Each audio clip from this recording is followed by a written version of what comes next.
Now, history isn't just carved in stone, but these drawings on 11,000-year-old rocks might be warning us about a freaky future. Both the Mayans and the people at Göbekli Tepe made big predictions about humanity's future. What's eerie is that despite being hundreds of miles and years apart, they used similar symbols. Now, let's get one thing straight. Ancient civilizations often depicted their deities as humanoids. You'll find humanoid representations of celestial beings in ancient Egypt, but also in pre-Columbian societies from the Americas. For example, Aztecs had an important deity they called Quetzalcoatl. He was related to the wind, Venus, and the sun. In some ancient Aztec art, he's depicted carrying a tiny handbag. The shocker is that a very similar winged figure was represented by the Assyrians. Now, it's already odd that they chose similar forms to represent their gods, even though these civilizations didn't have any contact with each other. But to draw an almost identical handbag? That seems like a bit of a stretch. Of course, now, when we say handbags, we mean carvings depicting things that look like modern handbags. Not quite Coach or Prada, but you get the idea. Some theories suggest this mysterious handbag could be related to time travel. We've seen that Göbekli Tepe tells of a great flood that destroyed an ancient civilization. But during that civilization's time, they raised cattle and grew food. They knew how to handle seeds and grow crops. According to one theory, this stylish accessory could have been used for carrying seeds. Since Göbekli Tepe is believed to be near where Noah's Ark might have been found, the people of the area could have gathered seeds to plant in the New World after the Great Flood. Strange? Definitely. But so is everything we've been talking about, so let's roll with it. Another theory on the meaning of the handbag has a much more straightforward approach.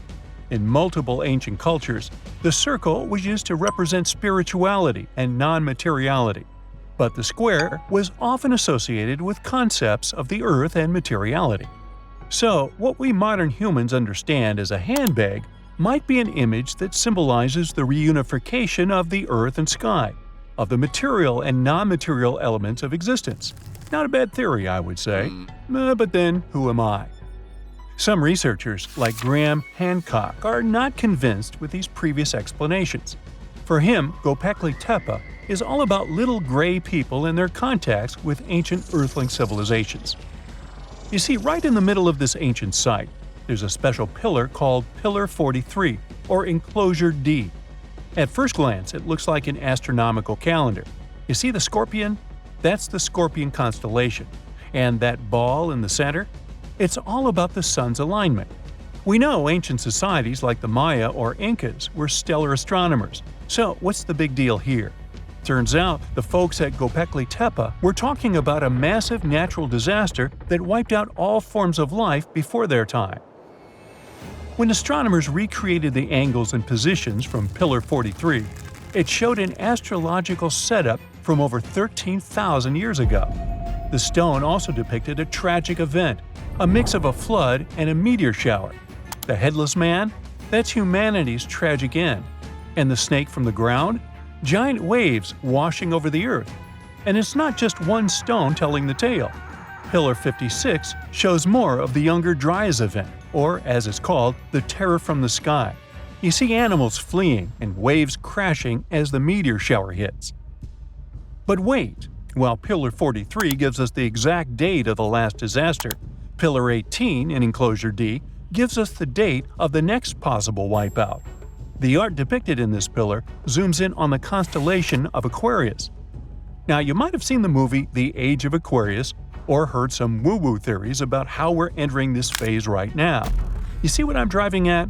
Göbekli Tepe might be giving us the date of the next disaster so that we have time to prep for it.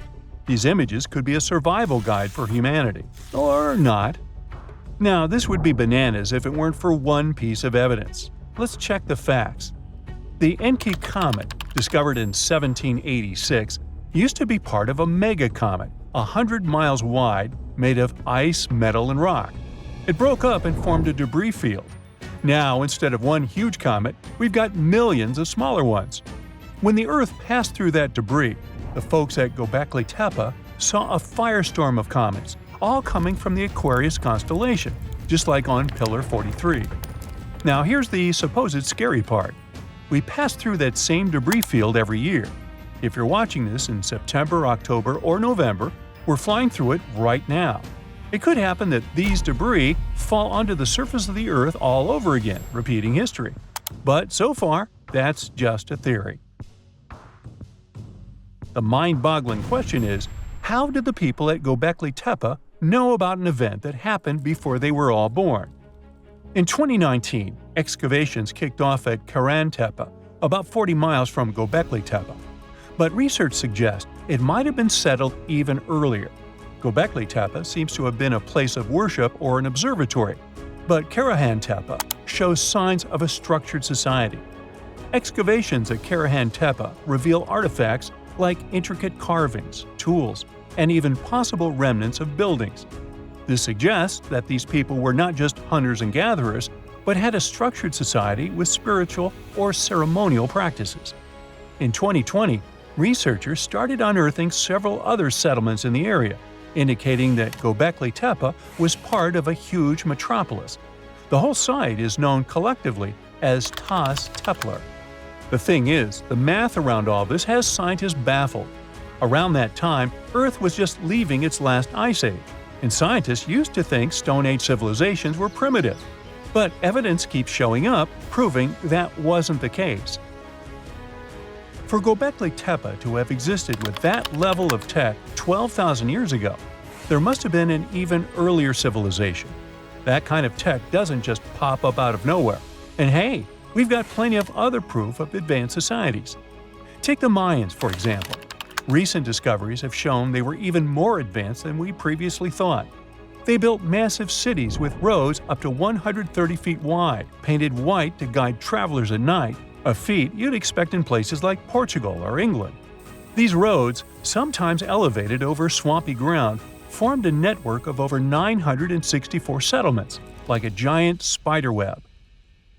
A bunch of scientists turned their eyes on this theory, but it could be the connecting point of everything we've been speculating about in this video.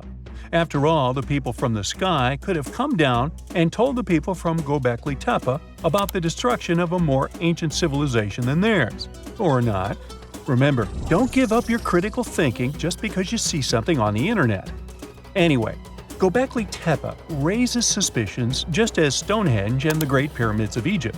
When we mix little green aliens into the equation, it explains one way that surreal engineering feats were possible in these sites. But it also underestimates our human ancestors and their thinking abilities. One of the main characteristics of Göbekli Tepe's architecture are the T-shaped pillars. The heaviest of them weigh 20 tons and are around 20 feet. These pillars were erected perfectly, without so much as a dent in them. Sure, that's pretty hard to do without modern machines. But hey, maybe they figured it out and built it after much effort. Now, in case you don't know what I'm talking about, this old pal is supposed to have cracked the secret of the pyramid builders in modern-day America. He used it to build his own castle and other mesmerizing structures.